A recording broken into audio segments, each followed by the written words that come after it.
একটা জিনিস বুঝতেছি না ভাই, সেটা হচ্ছে উত্তরাঞ্চলে দেখেছি যে ধানের আইল কি সুন্দর উঁচু উঁচু করে কাটা, একে অন্যের আলাদা করা, কিন্তু আমাদের এই বরিশালে একে অন্যের জমি ধানের ক্ষেতে কিভাবে চেনে? কারণ যখন পানি ওঠে তখন পানিতে এগুলা অনেকটা হাঁটু পরিমাণ ভরে যায়। তো আমি বুঝতেছি না জমির হিসাবেরা বুঝে কিভাবে, সেটাই তো আমার মাথায় ঢুকতেছে না। এই যে দেখেন, আমি তোমার দেশ কি আবার বলো বলো।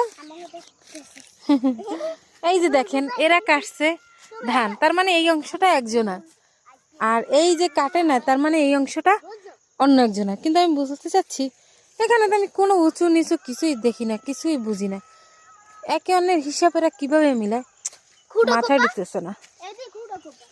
এইটা না হয় বুঝলাম এখানে একটু উঁচু আছে, কিন্তু এই পাশে কি, এই সেটাই বুঝতেছি না। যদি আমি বলি যে এই যে এখানে এসে এটা মনে হচ্ছে অন্য কেউ হবে, কিচ্ছু মাথায় ঢোকে না। আচ্ছা, সবাই ভালো থাকবেন।